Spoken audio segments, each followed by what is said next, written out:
Ladies and gentlemen, you're listening to the Game Changer Podcast. Here are your hosts, VicTori Belle and NateFNGreat.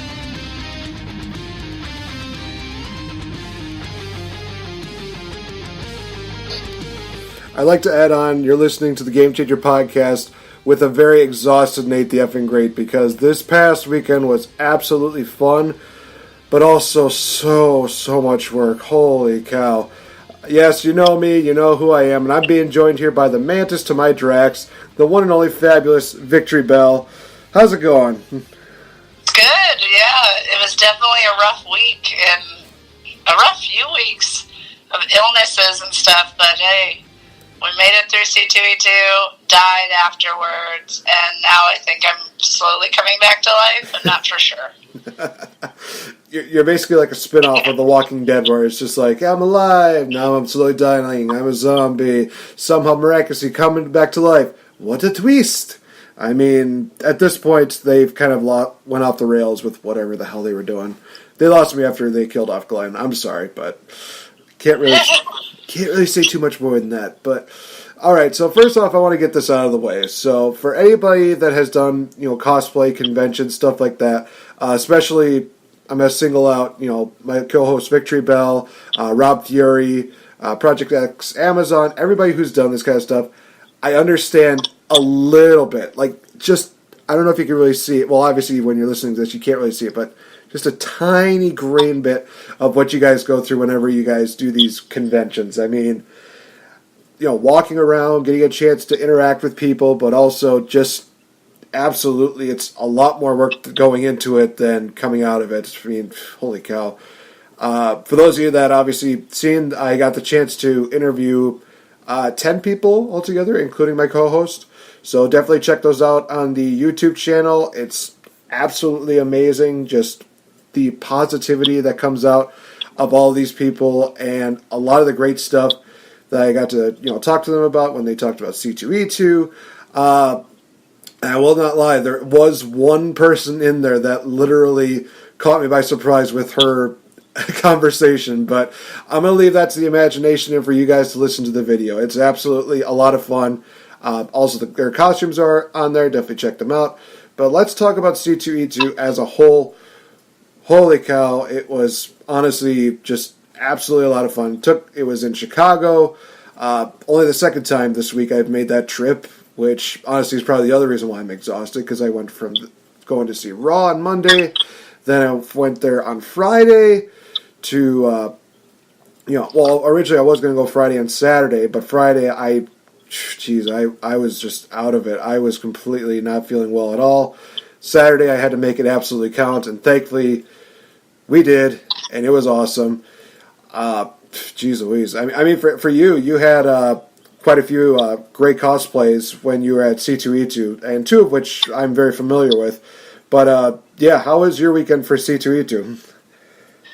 My weekend was pretty good. It was busy, and, it never helps to start a con already not feeling good. So, I was already sick getting into C2E2.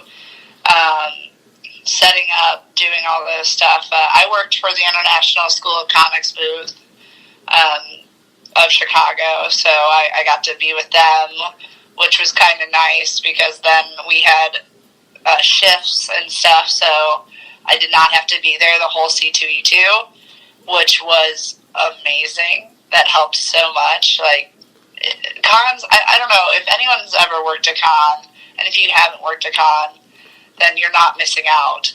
Working cons suck. They are the worst things you can work. I mean, you have to think of the work schedule.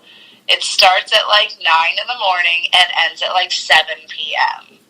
That is a long-ass day. And if you're working and you're boothing by yourself, you're there the whole time, no breaks. And hopefully you have a nice booth mate who, will be sure, you could go to the bathroom.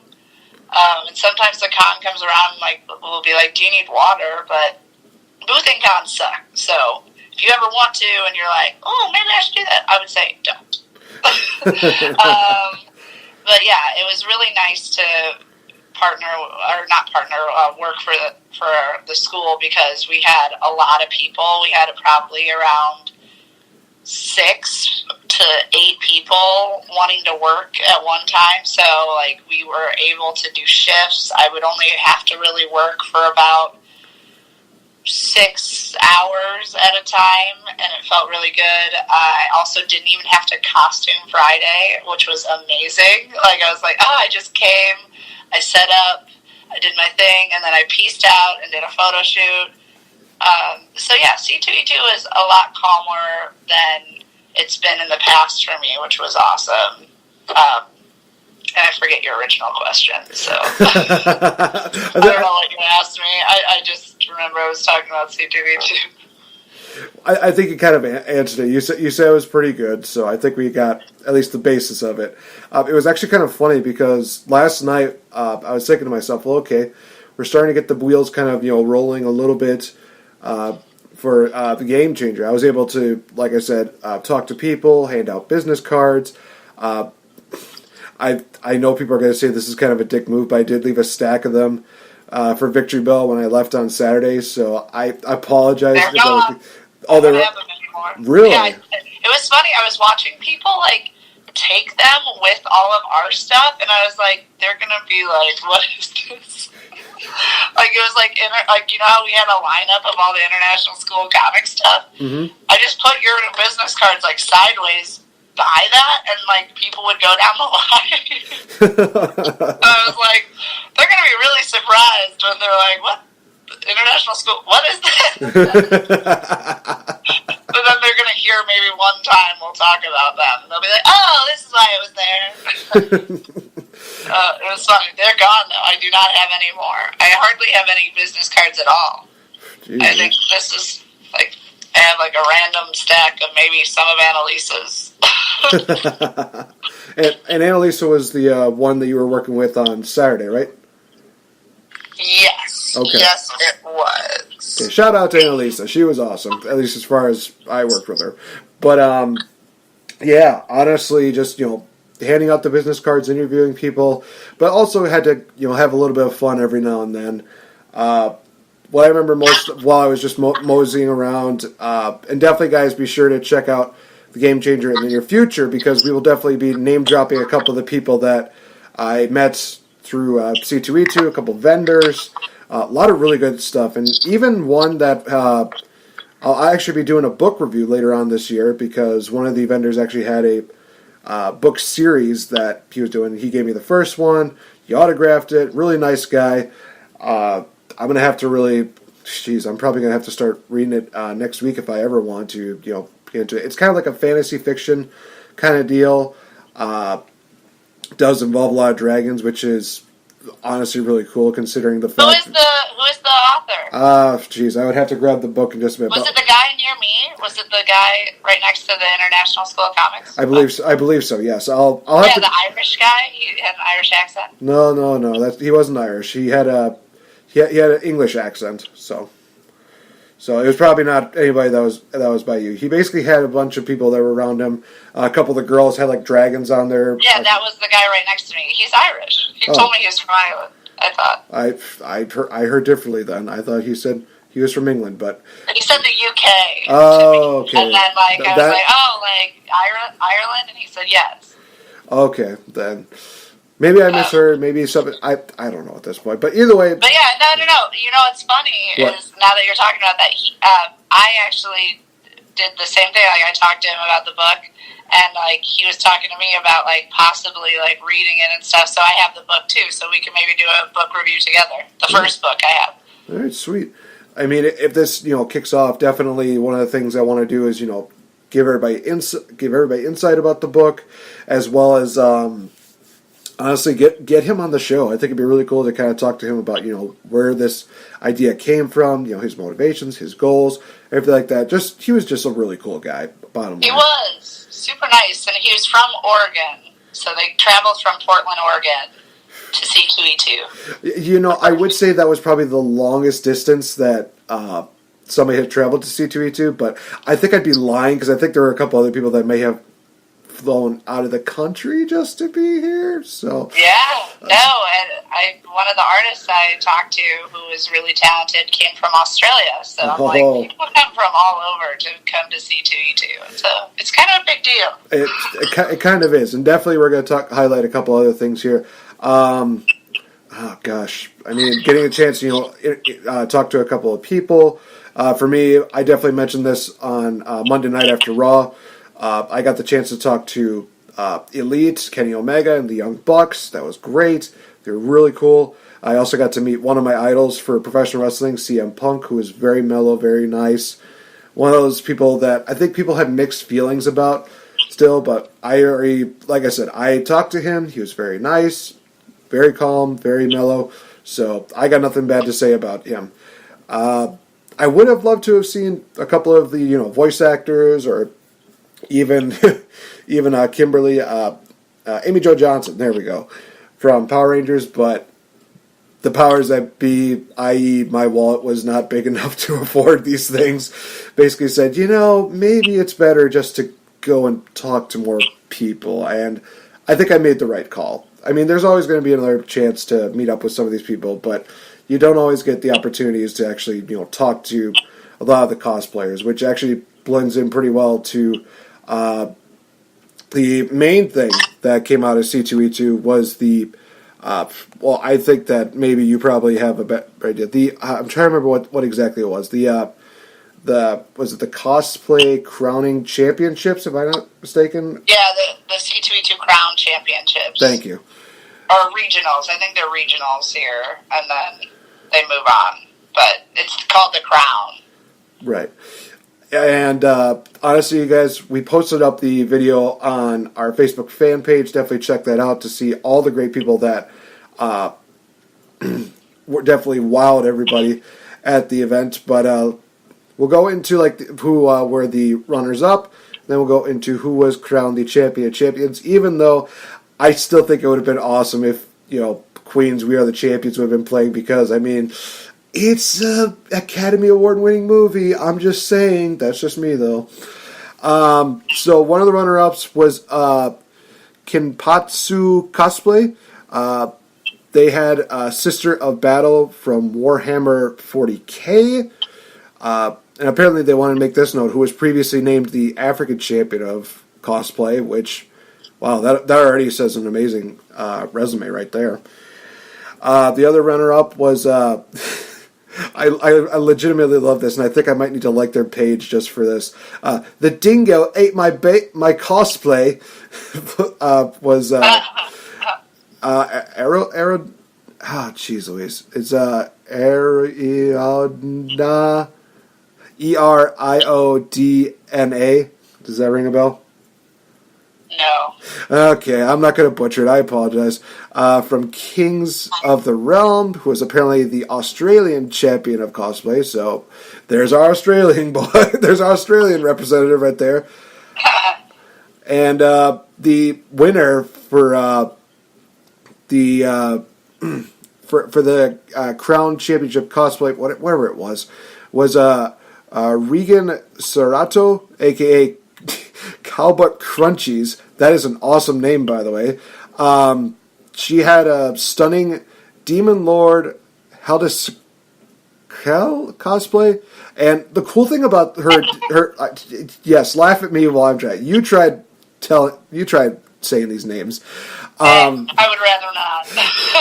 Yes, I'll just be the one that looks like a stupid idiot. Yay for me! But no, her Demon Lord cosplay was really amazing because, in the back of her head, she actually had a mechanism that was just rotating. And honestly, it looked really cool. It was one of those things that I had to watch a couple times. Like, wait, is that thing really moving? Okay, that's cool. It was one of those things. And they even tried to put the crown on her, and it was one of those things that it was weird. I looked at this and I'm like, how are you going to put the crown on something that already has an oddly shaped head? Not that I'm saying that about her, but the way that her cosplay was, it just really seems very awkward to try and put a crown on there. It's might as well just been like, okay, here's the crown. That's just me, though. But honestly, right, just hand it to him. It just makes sense to me. But honestly, congratulations to these three people, to everybody that participated, because you guys obviously wowed a lot of people when you did these cosplays. And, you know, it's one of those things I look back and I think to myself, man, they basically just took, I think it was like your Death Pack Angel, and they kind of decided, you know what, we're going to do this and we're going to kind of double that. It's like, okay, holy cow. My jaw's on the ground. It's broken. I have to go get it surgically repaired. But it was awesome. It was awesome seeing a lot of these people. I honestly thought the guy who was dressed up like an Optimus Prime kind of deal, I thought he had a chance at it. But then one of the things we kind of joked about before we got started was that, you know, if you're World of Warcraft, if you're doing like these things, you're basically guaranteed for a win. Yeah.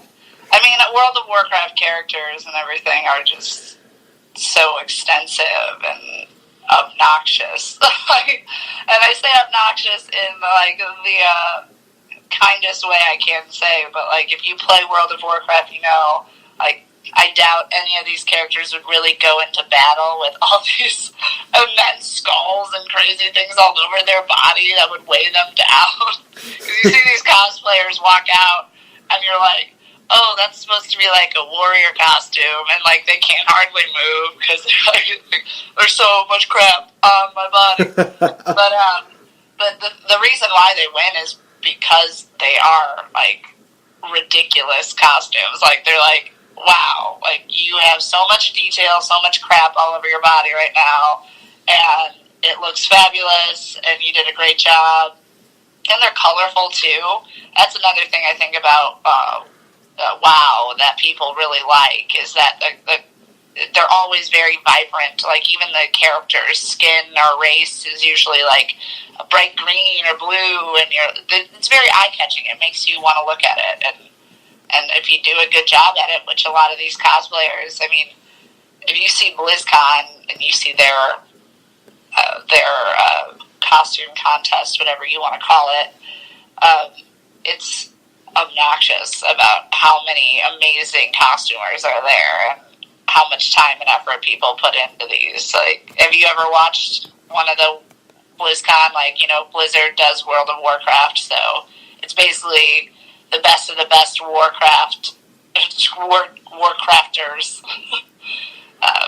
competing against each other, and it's always really cool to see the costumes because you're like, wow, someone's walking around in that. Like, that's crazy.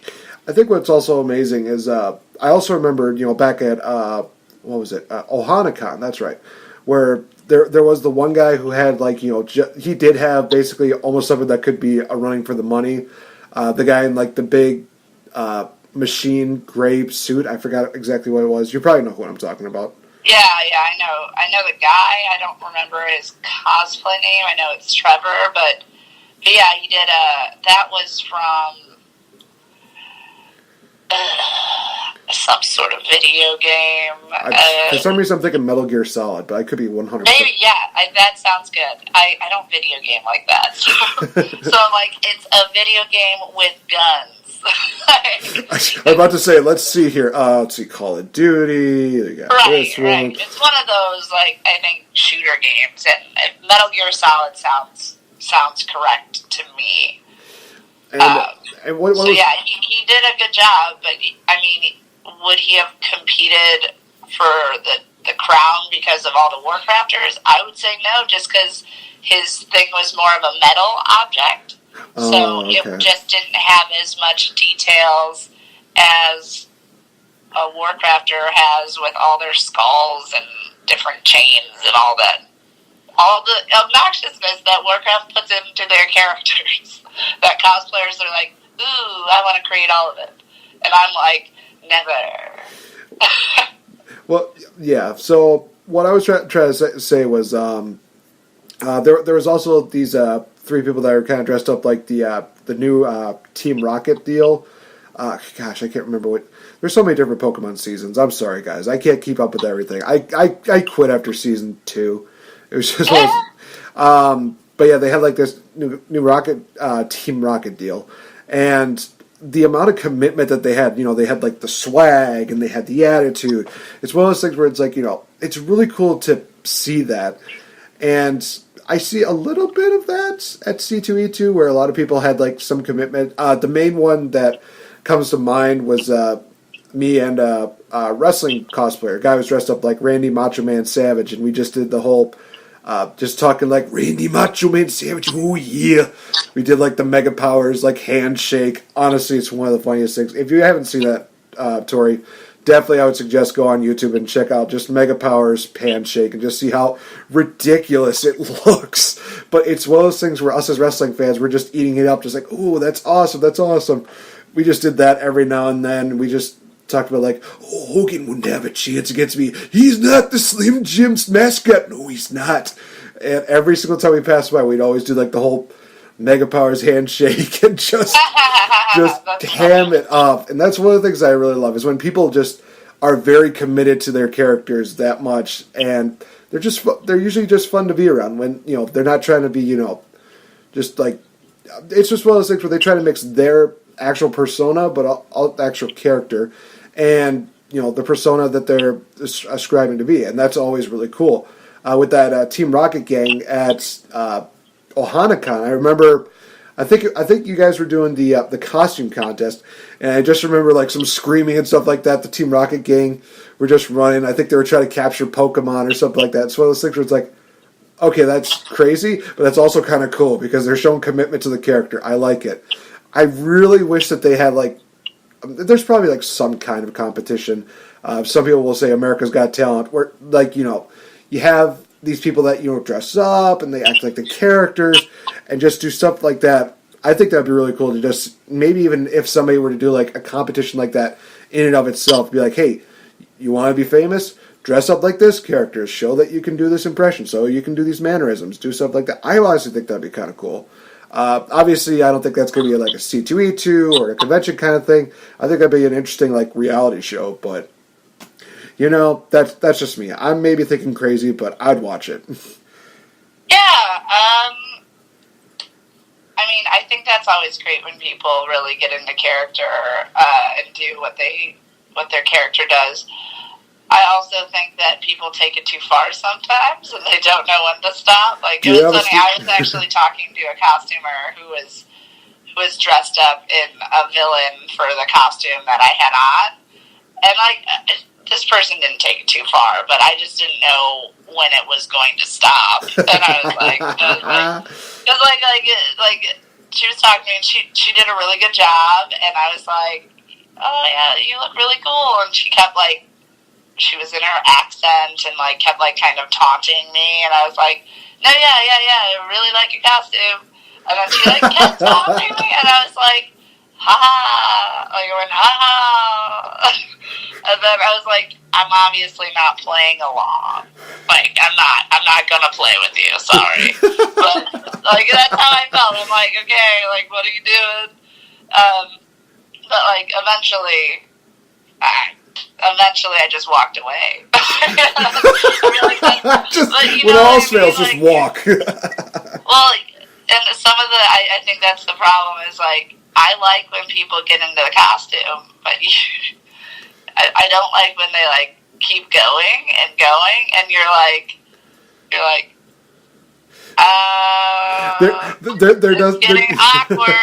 Like, this is awkward for me. You're pretty awkward, sir, or you're pretty awkward, ma'am, whoever you are. There's always a fine line of where, like, if you're good at it, cool. Don't harass people with it. No, I do get what you're saying. It seems like it's one of those situations where you're trying so hard to be nice, and the only thing that was missing was just you holding up a sign that just said, leave me alone. Right. You're trying to be professional about it, and I respect that, and I do agree. There are some points where people do take it just a little bit too far, and it's just like, okay, just maybe tone it back down just a little bit, maybe just, you know, take this somewhere else, maybe just give me a break, and maybe bug somebody else with this, or something like that. Right. And, like, I mean, obviously, if you're into it like that, if you're that into, like, your costume, I think that's great. But I also think you need to be aware of if someone isn't. Mm-hmm. And so, like, there's people to mess with and have a really good time with, and then there's also people that you're like, oh, like, have a good day. Like, you know, like, end with, like, have a good day. It's not like, you're like, okay, weirdo, have a good one. Oh, man. That actually does remind me of, I think, like, case in point to that was, I was trying to get a interview with two people. One was dressed up like Jabba the Hutt. The other one was dressed up like Princess Leia during the Return of the Jedi slave attire. And I actually just remember, talking to the Jabba the Hutt a little bit, and I tried talking like, Jabba would, like, ho, ho, ho, ho. There came a point where I'm just like, okay, he's not into it, so walk away. So for those that think I'll take it too far, yeah, try me. I know when to stop. when you do not know me as well as I thought you did. I mean, almost 3 years now. Come on. No, I'm kidding. Oh man, but yeah, basically, bottom line, C2E2 was amazing. Can we expect the Game Changer to make a presence in 2020? Maybe. You never know. Honestly, I had my skepticism going in. There was a lot of different variables that kind of made me think, I don't know if I'm going to have a good time. But, honestly, I went in and everything was great. Everybody was very respectful. Everybody was very professional, for the most part, if I remember correctly. But yeah, no, it was totally a once-in-a-lifetime deal, and I'll probably make it a twice-in-a-lifetime deal next year. You never know. So, maybe I'll make a return next year. Don't expect me to get a booth, because now that I'm hearing my co-hosts, you don't want a booth. Having a press pass is probably the smartest thing. Yeah, just knowing. I guess the only thing that you even heard, like, we had a booth and you were trying to interview at my booth, and it's just too loud. So it's like, just try to schedule interviews at, like, after con hours or something. Yeah, or at least have like a good system that at least will help make sure that your sound works. But oh jeez, I had a train of thought and I lost it. Getting a booth at C2E2 next year. Maybe it was something like that. I don't know. No, I think we hit all the bases. Maybe it'll pop to me later on the show. So we're going to talk about a couple of trailers that got released this past week that we are definitely one we're definitely excited of. One we've definitely had a conversation about. And after we had the conversation about the trailer, let's start with that one actually. Toy Story 4 actually had a official quote-unquote trailer released after all the teaser trailers. Definitely showcasing a little more of what to expect with Toy Story 4. Also kind of giving us a little more onto the character of Bo Peep with a question mark. You kind of hit the nail on the head where it's one of those things where it seems like this movie is trying its hardest to have another quote-unquote female role model or a female independent female woman. And this is kind of one of those things that it does kind of fall into that trap where you look at the previous Toy Stories and Bo Peep was never really the kind of woman that you kind of thought, oh, she could be a strong, independent woman, or she could be, this kind of badass person, and blah, blah, blah, blah, blah, blah, blah. No, she was just kind of there as just a really good supporting character. She was always there to kind of, give her, kind of, I guess you could say words of wisdom every now and then to, like, either Buzz or to Woody. And now we get this, like, 180 deal where she just changes completely. And somebody could make the case that, well, it's probably not the same Bo Peep as the one in the first two. That may be true, but it feels like they're trying to change a character that we knew for so long, and not for the better. Yeah, for me, what I was saying about Bo Peep, like, I just think it's really weird. I just don't really think Toy Story 4 has any reason to exist as of right now. Toy Story 3 I thought was pushing it, and now it's like Toy Story 4, what? Like, it's not really supposed to be 4 of any type of movie. You're supposed to just reboot it from the beginning now. But yeah, what I was saying about Bo Peep is that it seems that Disney has this constant trend of they see what people latch onto and what people are really like getting geeked about, and then they're like, okay, let's give them all of this. And what people are really getting geeked about right now are strong female role models, strong female heroines who are like kick butt type of personalities and like I'll handle it myself, like get out of my way type of personalities. And so it was very surprising to me to watch the trailer and kind of see that in Bo Peep, who has been like a total nothing character in general.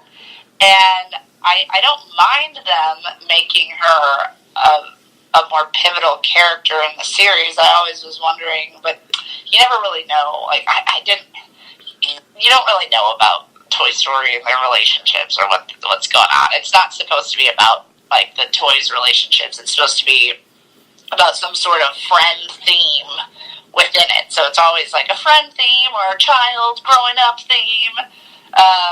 Not like, ooh, Buzz and Bo Peep or not Buzz, Woody and Bo Peep. But then, they threw Wendy in there, and you're like, I don't know. But the fact that Bo Peep is going from this, like, nothing character of quiet speech and just, like, kind of being a little bit of a Jiminy Cricket to Woody by telling him things just like, well, maybe you need to do this, Woody, and then he'll be like, oh, and think about it. Now she's some sort of, like, ninja fighter type, and it just, to me, it just was a big eye roll. Like, oh, really? Like, really? Giving us another one? And it's not that I don't like strong female heroines. It's the fact that what I was saying when we spoke last time is there's different ways to be a strong female. It doesn't always have to be, like, I kick ass and I'm a ninja and I'm a this. Like, there's different ways to show a strong female role model. And I think Disney's got on this little, like high of, oh, Captain Marvel and this and, Elsa and, oh, yes, they like them with powers and kicking butt by themselves. And it's like, okay, dude, we can have other stuff. Like, there's other ways to show strong female representation. And having a strong female just be the person of wisdom and speaking without having to show her strength in that way just gives us another archetype to go by. And I don't think what I was more complaining about in general was that not every girl out there can be the woman who kicks the door down and does all this crazy crap. There's other ways to be strong. And showing different types of archetypes can give more little girls or more little boys or whoever wants to watch it more representation. And I think it's dumb to just categorize a strong female as somebody who just, like, kicks butt. I think there's other ways to show it. And I think they're taking away what Bo Peep had, her power that she could have had by being like, well, they like ninjas, so let's make her a ninja. And obviously we haven't seen the movie, so we don't know really what she's going to be. But from the trailer, it looked like they were trying to make her some sort of like, why? Oh. And I was like, okay, what the hell? Yeah, right. So this is going to kind of piggyback off of that point that you were making. You ever see the musical or at least the movie of The King and I by chance? Yes, I have. Okay, so to kind of come off the point that you're making is that there are ways to make strong female characters without them always having to be, the action hero, without them having the superpowers and stuff like that. And honestly, I recently just watched The King and I it was 1956. I'm going to tell you guys this, that it's going to be one of the movies that I review on Patreon coming up in just a few short days. Holy crap, I can't believe that it's already that soon. But first of all, I will say this, definitely it's a movie that has aged very well. And secondly, Anna is basically a character who literally does not have to deal with, doesn't have to, throw punches or anything like that. She uses her mentality and she also uses her freedom of expression to basically be the, I guess, strong, independent role model that a lot of people definitely would aspire to be by using that to, help change the mind of of royalty in a way. So this is kind of one of those things where, there are other ways to make your point without having to go into the whole, Wonder Woman, Captain Marvel, Black Widow, all these kind of, crazy, action females. You have to make them into strong deals. And I think if I could think of like one person or even actress who probably is really good at playing roles where, they don't have to, where they don't have to be that person that, kicks butt all the time. I think of a lot of, Glenn Close characters that she's played where it's just her presence that really makes her into the character, and it's how she plays them. She doesn't have to go psh, psh, psh, pow bam whatever. She talks and she uses her mind to show her strong independency. I'm trying to think of like one other person that would be a really good one. And if you have one, I kind of wanted to say Kate Blanchett, but I know she just did Hela. But in general, a lot of Kate Blanchett's roles are really powerful. It almost, like how you were describing it, it almost felt like almost the archetype of a queenly figure versus I'm going to say rogue, but or a warrior or something like that. Like, right. I'm using like D&D terminology a little bit, but like there is such thing as a queenly figure and a queen archetype, and you don't see the queen in battle like getting dirty and gross. Like the part that makes her powerful is she's poised and put together, and her words are strong enough. So yes, like that's what I was saying, and I think that's kind of what we given. Bo Peep has been such a limited role in Toy Story. No one really cares that much about Bo Peep. Let's be real, but they're trying to, and it just seems like they missed an opportunity here to represent a different archetype, because she definitely had that. I mean, you see her in like the first movies. I haven't watched them in a while, but she does have like those moments of speaking with Woody just one-on-one and being his little like voice of wisdom or voice of reason, and like she had that. And so turning her into just like a kick-butt character, like I think it's cool if a girl could be both, but it's also just a little overplayed at this point in time right now, and I think Disney could have been better by representing a different type of heroine. No, definitely do agree with you there.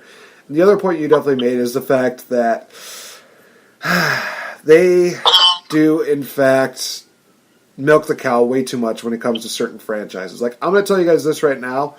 I recently got the chance to watch all three How to Train Your Dragon movies. Third one, definitely go watch it. It will also be a review on Patreon when it comes up. It's one of those things that I will say this, that when you watch all three of them consecutively, you definitely do see, which one's the stronger one, which one's kind of the weaker one, and blah, blah, blah.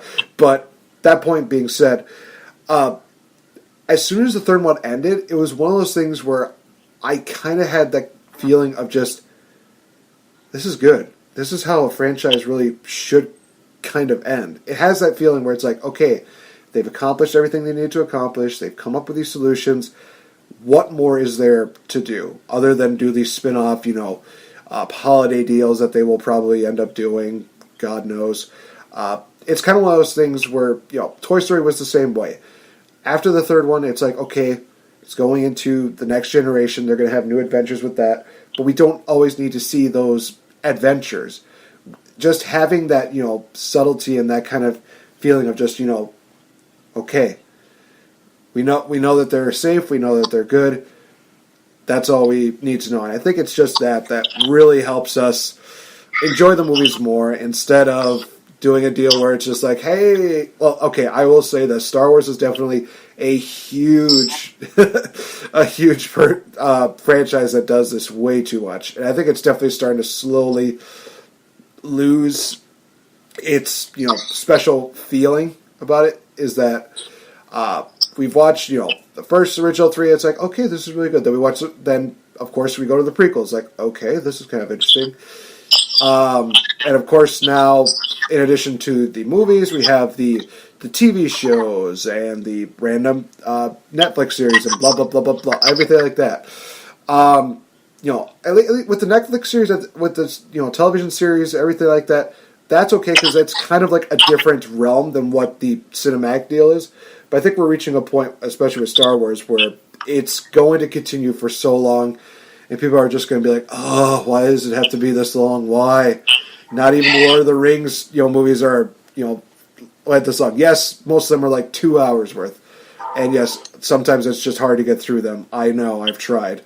But, at least they reach a point where it's like, okay, we're done. We've accomplished what we need to accomplish. Same thing can be said about Harry Potter. I think that both of us can agree on the fact that, first one's like, okay, we made it through this one. Second one, kind of checked out. I mean, I can't speak on behalf of you, but I can definitely say after the second one, it's just like, you kind of lost me. And then, of course, they make another one, and another one, and another one. It's like, how long can this kid be in this school? Are you talking about Star Wars? No, I'm talking Harry Potter. Harry Potter. Oh, well. Harry Potter is a book series, though, so, I can't really, shame them for making all the movies, But you kind of get the point that I'm trying to make with Harry Potter. It's like, after a certain point, you're just like, okay. I mean, it's kind of like what you were saying with the Toy Story deals. It's like, okay, it's kind of following the same formula. Toy's getting in trouble. They gotta save somebody. Happily ever after. Second one, Toy get in trouble. Save. Happily ever after. It's kind of like one of those things where I think they try to do something different. But I could be 100% wrong, and by all means, just shame me if I'm completely wrong about this, you guys. I think that Harry Potter is one of those things where they try to tweak it just a little bit, but it's still kind of the same formula. Harry Potter has this issue. The issue kind of evolves a bit. It gets into a big battle, and it ends with, Harry Potter saving the day or something like that. I'm not gonna shame Harry Potter. Okay, she's shaming me. Let's make the note of that. Right, I'm not gonna do that because Harry Potter. I'm not a fan. I don't geek out about Harry Potter. I think we talked about this. I can't really watch the movies that well. And I bet I could have read the books if I was at that level of age when they all were because people are obsessed. People love Harry Potter. And, there's a certain age that if you get Harry Potter at that age, you are a Harry Potter fan for life. And, I got the books at that age, but I was playing sports and running around outside and not reading books. So I was like, I don't want to read books, screw books. But, now I'm, a little nerd. I have, a whole bookshelf. These are my books. But, I think I missed the boat on Harry Potter, and that's why I don't appreciate it. But I think I understand what you're trying to say. I don't think that Harry Potter does that. I'm going to just say that with the amount of fandom and popularity and I know how good of an author J.K. Rowling is, so I don't think it's a repetitive. Yes, Harry Potter's going to get into some sort of conflict, but, that's, storytelling, so he needs to get into some sort of trouble. It's not always, trouble in school. Sometimes it's trouble that, evil overlord's trying to kill me. But, yeah, I get what you're saying, that you get repetitive stories, and, that's annoying, and I agree. So yeah. That's where I'm at with that. Yeah, I think people are seeing that, especially with the new Star Wars, where people are saying, well, Force Awakens is kind of like A New Hope, and Last Jedi is kind of like Empire Strikes Back, only worse. Yeah, I think Star Wars is a better example of that. That it's okay, this is the same thing. And they're feeding us this same crap over and over. Come on now. And we're getting another ship label. Yeah, people are seeing through your shit. Stop it. But I think what's interesting about Star Wars, I know we kind of got super off track of what we were talking about today, but I think that they're attempting to open up the world and doing that by, like, giving us the Han Solo movie and, like, the offshoots that I guess you don't have to, like, watch any of the other movies for. Mm-hmm. I wouldn't know because I haven't watched them. Sorry. But I'm just not, again, I love how it's like, I'm not into Harry Potter. I'm not really into Star Wars. I think I'm opening up the new world of, like, maybe I'm not that big of a geek anymore. I don't know. But yeah, no, I'm not that into Star Wars, so I don't have, like, a drive to go watch them, but I know if I did watch them, like, especially Solo, I heard it was, like, a really good spin-off of Star Wars, but, and I know I'm calling it a spin-off, but it's a prequel, but, like, it doesn't revolve around, you know, that, the one timeline that we have been following with the Jedi and shit.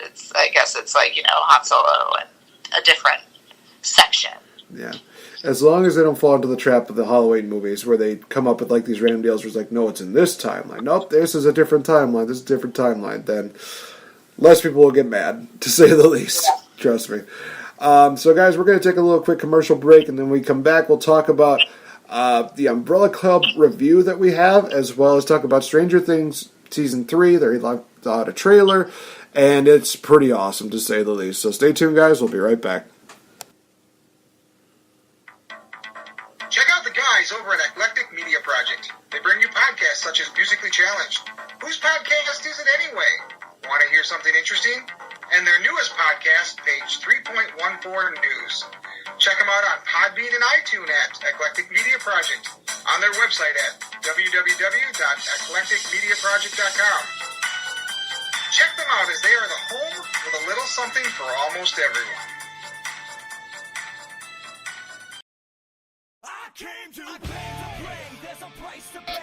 Hey guys, this is NateFNGreat. Hey, have you ever wanted to be a champion but can't seem to really find the money and the time to get a championship belt? Well, you know who's a really good friend of mine? AJ from AJsBelts.com. These guys have a large assortment of championship belts, from classic belts to the modern day belts to championship belts you would not even believe. And guys, like I said, they work with you very well. With an awesome layaway program, there is no way that you can beat these guys' prices as well as these guys' deals, especially when you can give them a little bit of money every now and then until you can get that championship gold. Coming from a guy who's a champion and a game changer, I'm indeed NateFNGreat. I'm representing AJsBelts.com, proud friends of the Game Changer Podcast.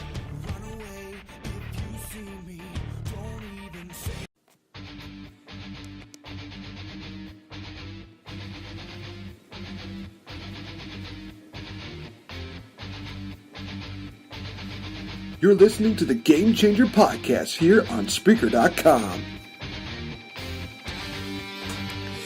Alright guys, so maybe I might have said this wrong, and I'm just exhausted probably, but we're actually going to be talking about the Umbrella Academy instead of the Umbrella Club, even though there's still a part of me that thinks that they could, well, they seem like they are a kind of club, but basically what I'm referring to is that Netflix released a series on February 15th of this year, and it was one of those things where I kind of saw the previews and I'm like, I'm probably not going to enjoy this too much, but a few weeks ago, my co-host sent me a text like, do you want to just talk about the Umbrella Academy? I'm just like, well, you know, I might as well look into it. It seems like it's kind of cool. So I got the chance to watch that during, I think it was like the week of C2E2. I got the chance to watch the entire series, so all 10 episodes. And there's some things we'll definitely agree on, other things we'll probably be like, well, but, so honestly, overall, 10 episodes was enough. They definitely got through what they needed to get through.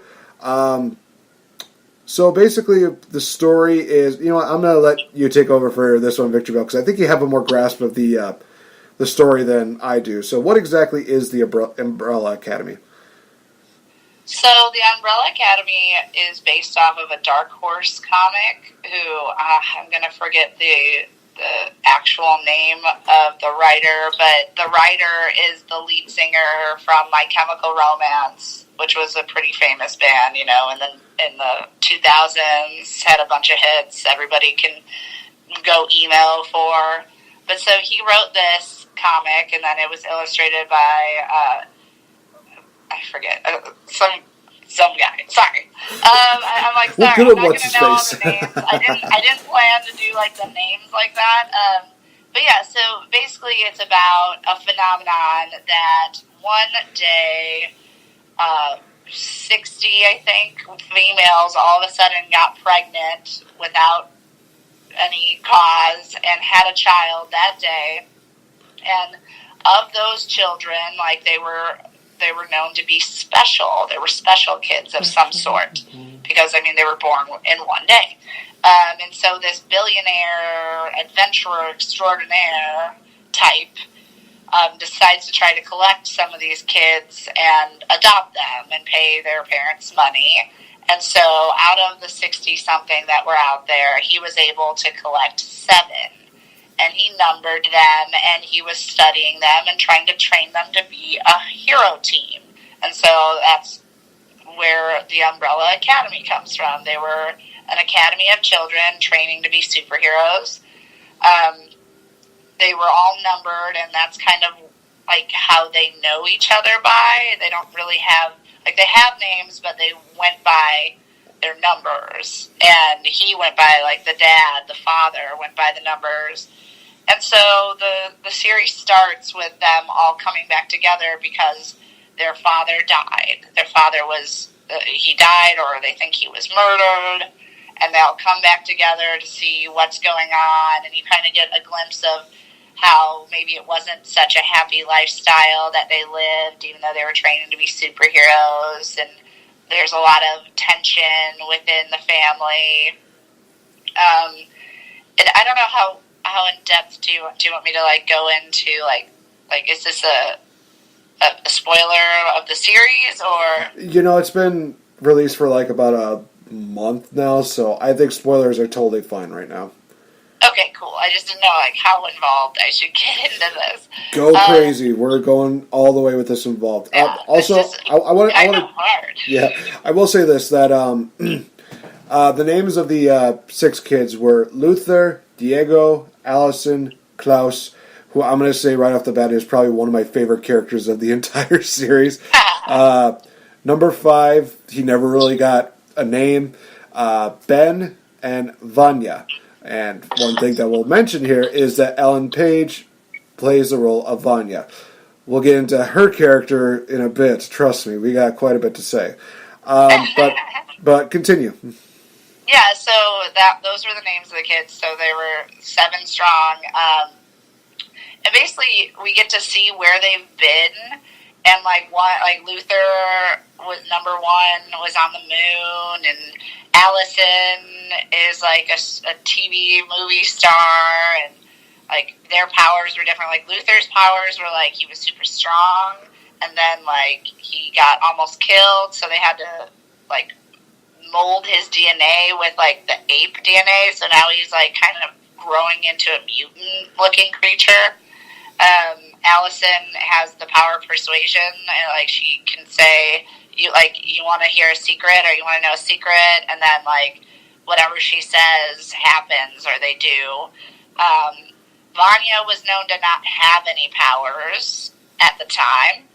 Obviously, we know that's going to change. Klaus was able to speak to the dead, and kind of, like, that's all he knows he can do right now, is he just sees dead people. Ben died, and so we don't really get to see Ben for real, but we see Ben through Klaus.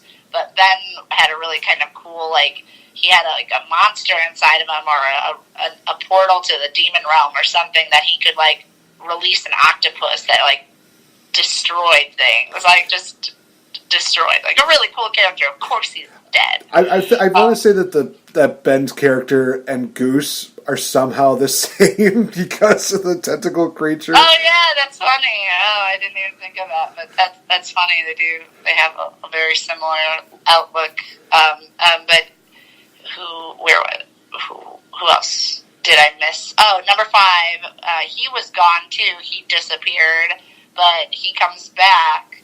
He jumps through time, so he's a time traveler in a space, like he's a teleporter, so he was able to travel through time and he traveled through time and never came back until now, to basically save the world because the apocalypse is coming in 7 days and they need to stop it.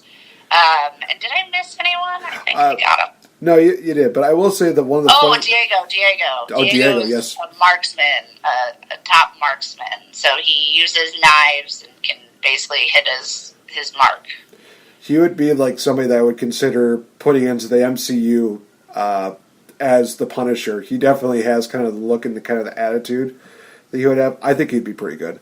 One thing that definitely is very interesting about the whole entire deal is with number 5 is that he has this power just to transport from usually like one place to another, and he's able to use that transportation power, as Tori said, to travel through time, which kind of backfires a bit because when he comes back after, I want to say it was maybe like, actually it was probably like only like a few weeks or something like that. That's the crazy part.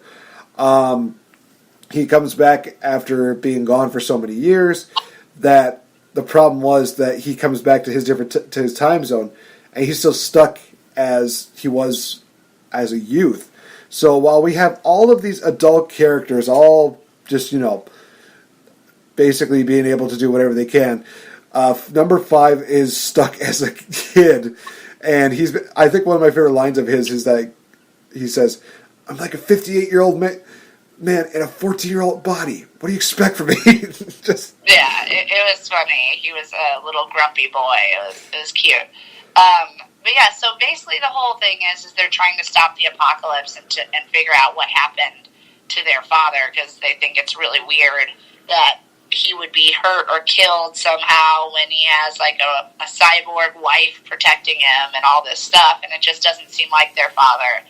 And they're trying to like reconnect the dots with themselves. So a lot of stuff, a lot of angst is happening within the family themselves. And obviously Vanya didn't have powers and wrote a book about them, and they all felt like she betrayed them, and like they all went their separate ways. And so like two of the characters are trying to like figure out what happened to their dad their own way, and others are high on drugs, and one just doesn't care, just wants to go off and play the violin and stuff. But basically you see that number 5 came back because he's dealing with this whole big institution that messes with time in general, and basically has the timeline set out in stone, and this is how things are supposed to happen, and they're going to happen this way no matter what. And so he's trying to break the timeline, and it's a big battle between the Academy and what they want to happen, and what the timeline people want to happen. And eventually we find out that the father killed himself, so he like committed suicide in order to get all the Academy back together and to raise awareness for like when number 5 comes back. So basically their dad predicted all of this, and they're like, holy crap, and like he was using a lot of them and abusing them for reasons to get them all to eventually come back together. And we figure out Vanya, the one who never had powers, actually has the most intense powers, and she is the cause of the apocalypse. And because she never felt loved or accepted, she never feels loved or accepted in her family, and she's trying to get her own path, and she's turning into this wicked white violin player who's crazy powerful. She uses sound to emanate power. And then they all have to fight her in the end. And like Klaus discovers like he's able to do more with his powers. He's able to possess the dead and have them come through his body. So he's able to use Ben's powers to fight.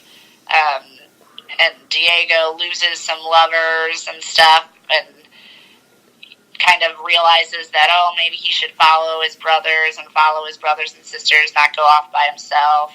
Doesn't have to be a loner. Luther discovers the same kind of revelations of, hey, like, maybe I'm not protecting the world all by myself. Maybe I could use my brothers and sisters. So it's all about the family coming together to defeat their sister and defeat the timeline police.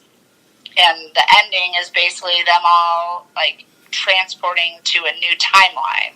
So we don't really know what's going to happen, but the apocalypse happened. So they were unsuccessful, but they bounced out. So they peaced out.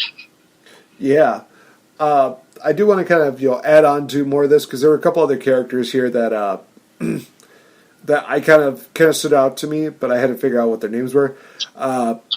Two of which were the commission, basically the group that's trying to prevent 5 from changing the future. That's what they're called. Yeah, I call them the timeline police. I don't know. Might as well at this point. Well, I mean, the two people that are there, Hazel and Cha-Cha, they basically looked like they were 2 timeline polices, or they looked like they were trying to be like Men in Black reboot or something like that. Sorry, guys, Chris Hemsworth has that role. Basically, yeah, they're trying to prevent 5 from stopping the apocalypse because they believe that, this needs to happen. This is just a part of life. And we find out who the head or the handler of the commission is, played by Kate Walsh, which, oh my god, she's played in so many different Netflix series. It's amazing. I liked Kate Walsh's character here as the handler. She was just kind of one of those people that just kind of, is a little bit laid back, but she could also be serious when she needs to be. She kind of kept things a little bit mellow, and she kind of had like this voice, this look of just like, just realizing, I could be your friend, or I could basically kill you within the blink of an eye. Just, she played that role so well. It was one of those characters I just thought, you know what? I kind of like this role. I kind of like this character that she's playing. Just let this continue on for a while. If they make a remake of 101 Dalmatians, I kind of want her to be Cruella de Vil. I want her to be Cruella de Vil. I kind of want her to take Glenn Close's spot. No disrespect to her. I mean, she did great, but I think Kate Walsh might have that one on lockdown. But yeah, it's kind of crazy how everything that they do, because you mentioned, some relationships are kind of strained and some have been actually stronger than ever. There's actually a point during the series where it seems like everything was going good, everything was going their way, and the weird thing was that number 5 actually found a way to just reset time, so everything that we thought was going to happen basically just goes into reverse, and we see how time, like a certain event, can change things. Certain things that we're thinking like, okay, this could still happen. Nope, that didn't happen. Oh boy, like there's this unforeseen, like forbidden, I guess, love between Allison and Luther. And, the first timeline, we see them kind of get together. It seems like everything is going to be great. But then the second time around, everything kind of goes off the handles. Allison goes after Vanya, and Luther kind of just goes into like this deep, deep depression that involves him hooking up with some random chick. And it's just one of those things where it's like, okay, so it does kind of play into the whole, you change one thing in a timeline, and it's almost like the Back to the Future deal, where it's like, one thing changes, you see a skewer there, and it goes into a different timeline there. So you could try to go back, but the problem would be, it would be at the time of this reality, something like that. It's just one of those things where it's like, okay, this is actually pretty cool. Try to think of some other things that kind of stood out. Yeah, there's just like there's just so much. Like there's just so much that goes on. Like that's how the gist of it is like they're literally fighting to stop the apocalypse, and they don't. Right. And so obviously they're in a new time now. But like I would want people to explore it themselves, because it's really hard to explain. Like this is not a typical series to me. It was something that always kept my attention, made me continue to watch it, like click to the next one, because like you didn't I had no idea what to expect, and I had no idea what was going on. There was just so many randomness, and it's something that's cool to me. What I was so excited about was that it is a Dark Horse comic, so it is a comic book feel. There's a definite timeline and arc that is going through this, like how all the comic book series go, but it's a new medium. It's a new publishing company, and Dark Horse definitely publishes a different type of series. So they do the Hellboy, they do the Stranger Things, and they do right now Umbrella Academy. These are some of the highlights of what have been turned into film or series, and I think it's just, that's what you should expect out of something from Dark Horse, is it's going to be weird, it's going to be different, and randomness is going to happen that you're like, what the hell? Or like how you said, like there's one episode that literally, like, they show something happens different in the timeline, and that episode is like erased.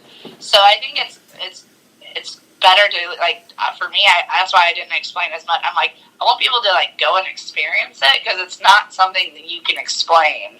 And, like, we're supposed to be, like, an hour show. Like, there's no way. Right. So I would say, like, go experience it yourself. The obvious little arc is there's an apocalypse coming, and these 7 people are attempting to stop it. And that's the arc. If you'd like to follow it, you should, because it's super random, super weird, and out of the box crazy. But that's why I loved it. It's not a Marvel comic. It's not a DC, ooh, sad DC, or a, whoa, heroes in Marvel. It's a, we're gonna mess with your mind, Dark Horse. So I love it. Yeah, definitely. I want to cover a couple more positives with this series, and then we'll go into some of the negatives, because we kind of do need to be somewhat, biased when it comes to this, because for me there were quite a few negatives that came out of this. But focusing more on the positives first. First thing, like I said, I love some of the characters. Klaus was definitely one of my favorites. He's definitely one of those guys I think is kind of more relatable to a point, because he's basically one of those. No, I've not tried drugs. I just saw you literally just turn your head like so fast. Like, how relatable, how? It's like, let me finish.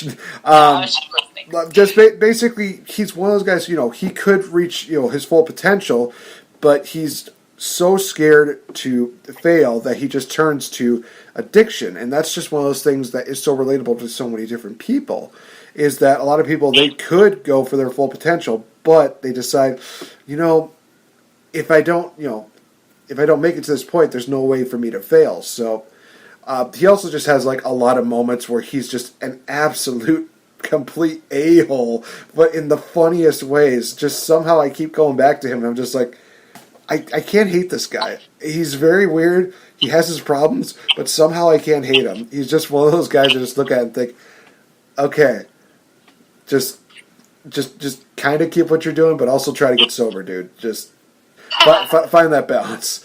I think that, a lot of the other characters, like we mentioned, Luther, Allison, I think the relationship between the two of them is understandable, because they were always trying to, still be with each other. I mean, it's kind of one of those weird things where, it's one of those things where, of course, they have a scene where basically Allison says that, she has a daughter, and she talks about Luther quite a bit, refers to him as Spaceman. And it just goes to a point where there's one scene, and I'm not going to really go too much deep into it, where Luther finally gets a chance to talk to her daughter. It's just one of the most emotional scenes, literally.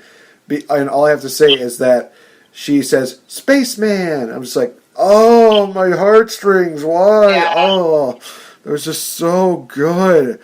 It was just one of those things that really stood out. So it does have a moments where you just kind of, it hits you to your core. It hits you to a point where it's like, okay, they're definitely trying to make things very emotional. I give them that. They do a great job of that. Any other positives that you want to add on to this series?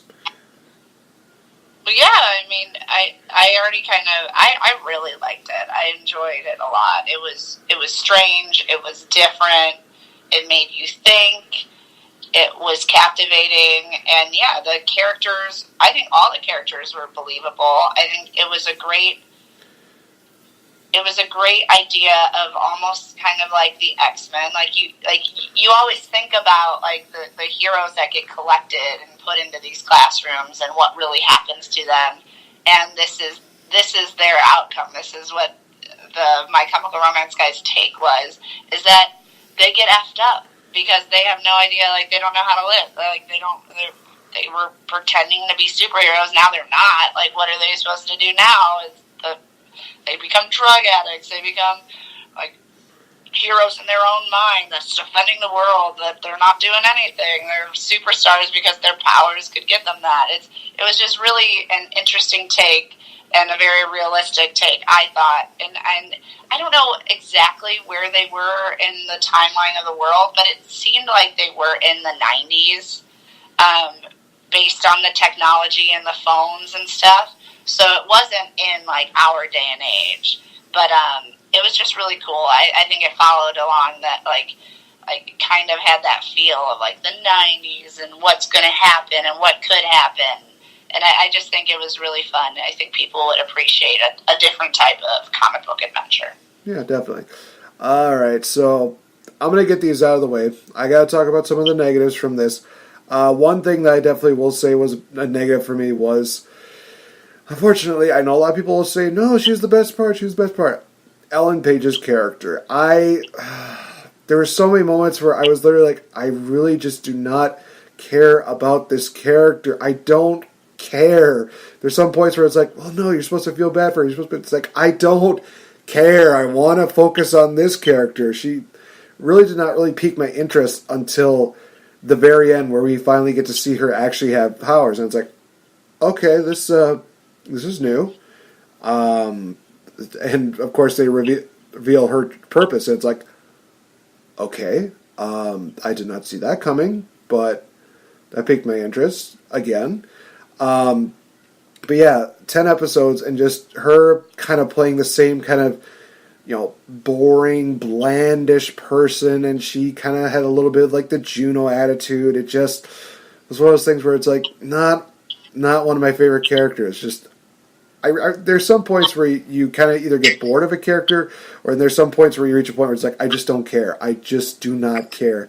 She unfortunately reached the point for me where it's like, I just don't care, until she reached the final moment where it's like, okay, now I kind of care. The other thing that I think a lot of critics definitely said was that the pacing of some of these episodes was a little bit off, which I can agree with, because there was some, and of course there's some people that will definitely say that this is good. Some of them kind of like dragged out certain parts of the stories where it's like, this does not have anything to do with this. I mean, one of the things I think is the relationship between Hazel and the donut lady, Angus, I think it was. It was kind of one of those things where it's like, That was funny. I mean, they had some moments, but it's still one of those things where it's like, what does this have to do with the main story? There's really nothing here that kind of adds on to it. Maybe like a bit, but nothing really there that says like, oh, this is a crucial part of the story. It's just... Yeah, I could see that. Like, that relationship was also just kind of weird. You're like, okay, like, I don't get it. But I think that was supposed to represent, like, he was done being one of the time police people. And, like, he's like, I'm just bored. Like, I'm done doing this. I want to live life, even if it means I'm going to die in 7 days. But, like I was saying before, some episodes kind of just dragged, and they kind of went off in different directions. And then there were some that were just like, okay, this adds on to this part of the story. It's kind of like putting together a puzzle, and you're trying to just find that one piece that'll fit that certain area. That's kind of how certain episodes were. Some were just like, okay, these kind of fit together, and then you pick up some random piece that's for a different puzzle, and it's like, why is this here? I don't understand this whatsoever. And then you find out that, well, your dog ate one of the pieces. Great. So I gotta basically continue with all these missing holes here and there. And trust me, any series there's going to be plot holes. Can I think of one that kind of stands out? Well, I mean, there's supposed to be a villain, but then he kind of wasn't really a villain, and it's just, I don't know. It was one of those things where I get where they were coming from, but it was just really, really weird. And let's just say this, the villain did not really last as long as I thought it would. And it was kind of a letdown. Oh. It was the Leonard guy, Harold Jenkins. He was the guy that tried to get into the Umbrella Academy. The guy who they wanted to save or whatnot.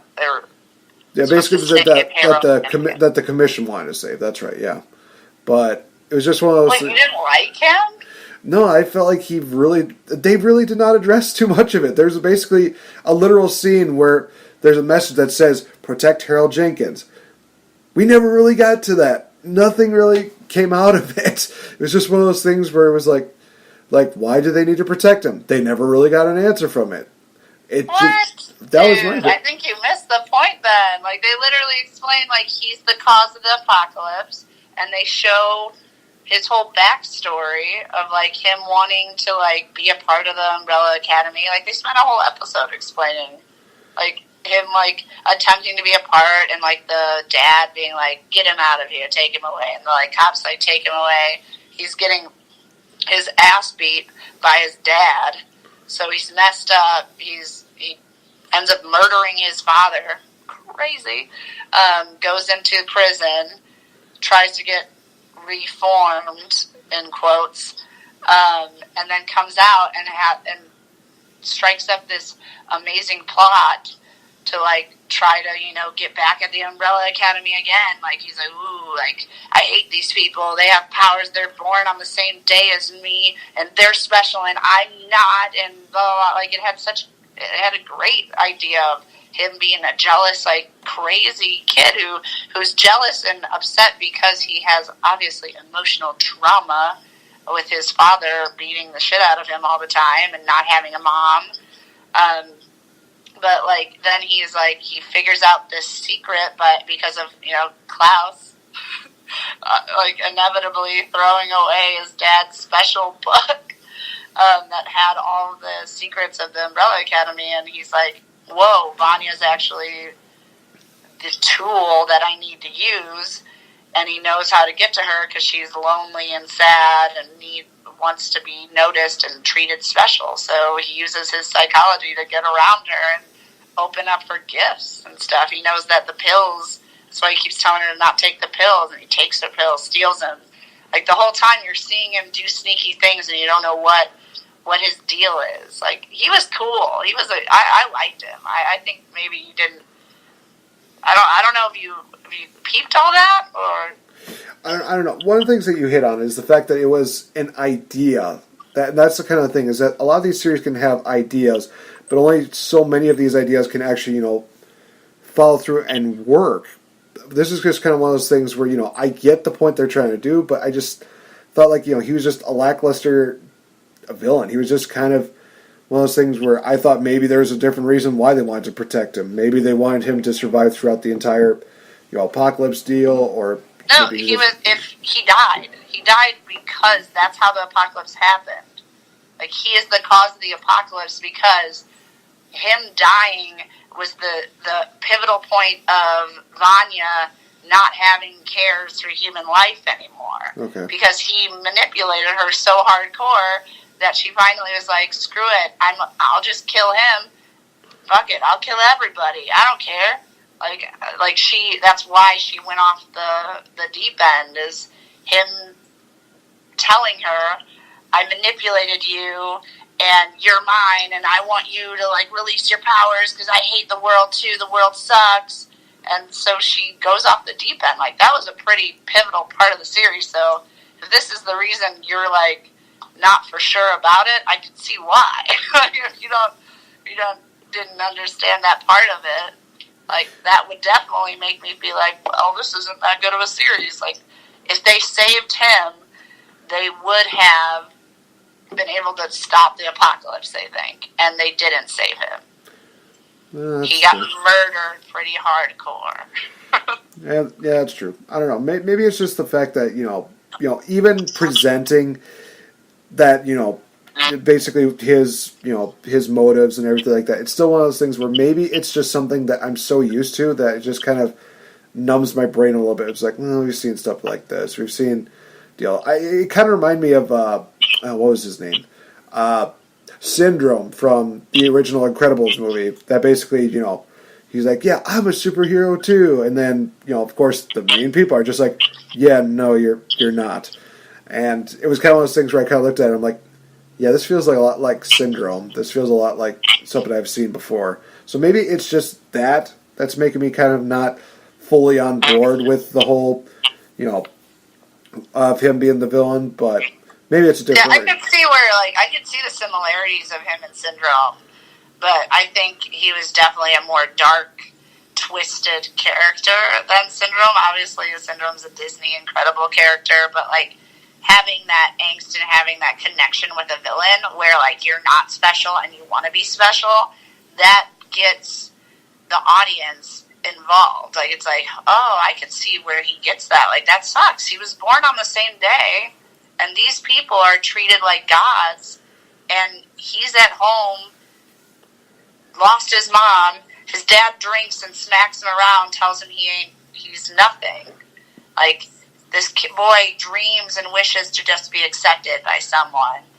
And then he goes to the Umbrella Academy, gets turned down, arrested, sent back to his dad, beat, broken face, decides that nothing's left for me, I'm going to just murder my dad. Like, I liked the villain a lot because he's a very relatable character that people could be like, whoa, like I could see this happening in real life. Like this is not somebody who has, like, I have electric powers.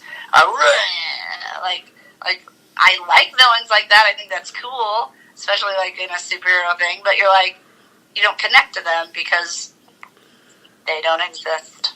Right. So having someone who's psychologically manipulating these heroes and psychologically messed up, that's a super relatable character for people. And I think that's why a lot of people do like the series, and a lot of people relate with the series is because of the envy, jealousy, and the messed upness of this villain. And I think that was the cool part about it, was that he's not technically even a villain. He's just a person within this timeline that is told throughout the whole story he ain't special at all, but at the end he is the person that causes the end of the world.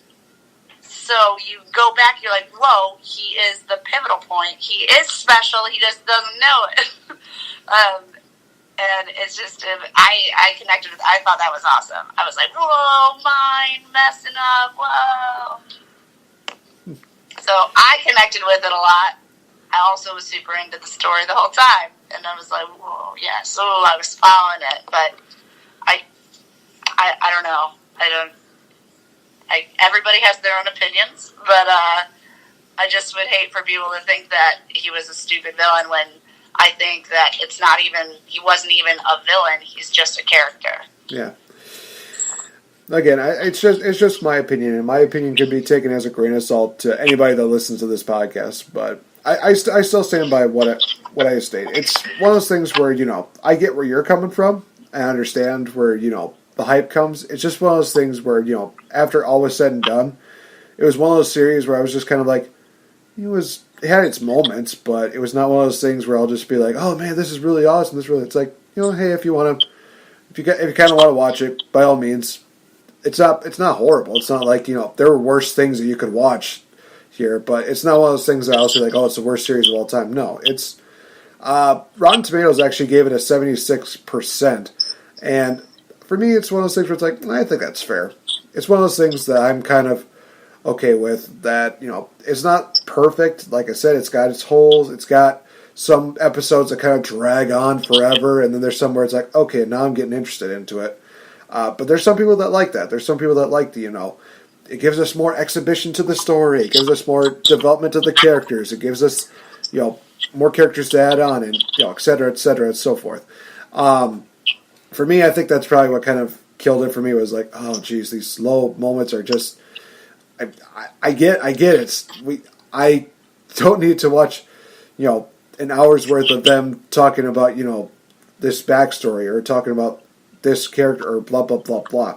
It's just one of those things where, that's kind of why I prefer, some of the Marvel ones where it's like, okay, they realize that they can slow down the pace before picking it up again, but it's not going to be like an hour-long slow deal. And I will say this, that if I'm wrong and this happens during Endgame, I'm going to be sorely disappointed, and I'll probably be like, wow, I never thought that they would actually do that, but they did it. So that's just my opinion on it. Again, take it as a grain of salt. I'm sure there's some people that might understand where I'm coming from. That's just where I stand with it. Yeah, of course, you should. You're always allowed to have your own opinions. I just like to try to explain and, be like, this is why I felt that way. So, yeah no.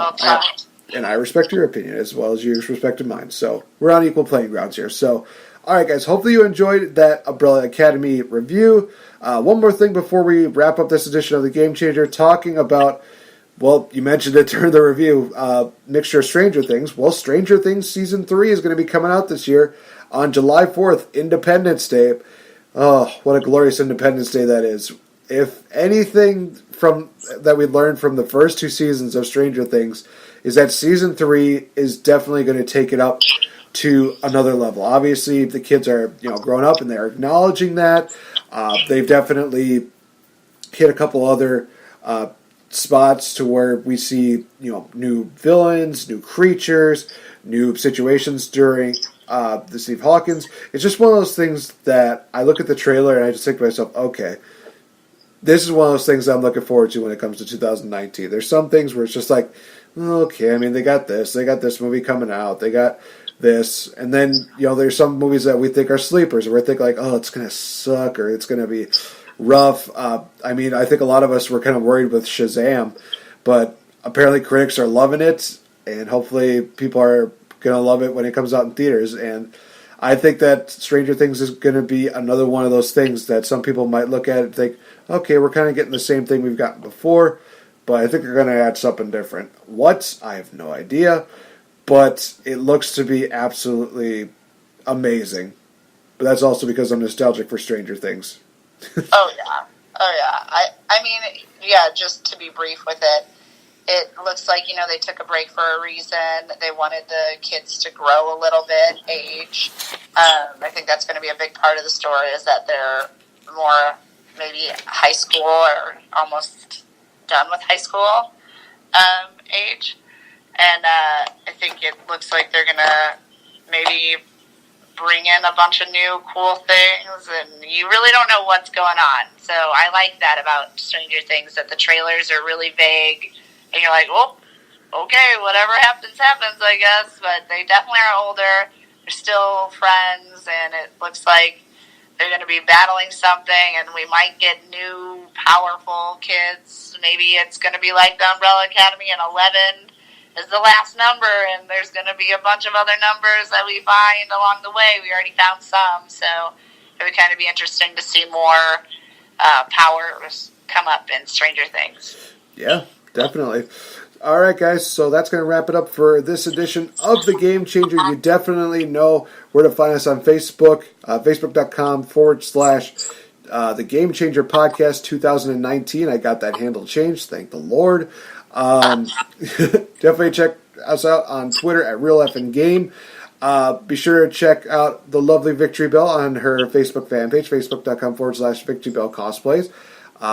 Give her a like, give her some nice comics, and guys, women, be respectful. You can also follow her on her Instagram, which is also VictoriBelleCosplay. And guys, I'm going to throw my Instagram up there as well. So definitely check me out. It's at NateFNGreat. I will say this, that unfortunately, guys, I'm not going to be as active, or I'm going to have as many posts as a lot of people on Instagram, but there's still good pictures on there. By all means, check them out. You know where to find us here on Spreaker.com, as well as on YouTube, iHeartRadio, SoundCloud, and Spotify. We're just recovering from C2E2, but guarantee you guys these next couple of months even are going to be absolutely action-packed, and they're going to be absolutely amazing. Don't forget that this upcoming Monday, the Patreon page for The Game Changer will be launched with a special intro video for every single backer that is going to be on the Patreon deal. You definitely do not want to miss out on that. You do not want to miss out on all the benefits, you guys. It's for creating more content for your guys' enjoyment, and definitely support us. So for VicTori Belle, I've been NateFNGreat. We'll talk to you guys in the next episode. Bye-bye.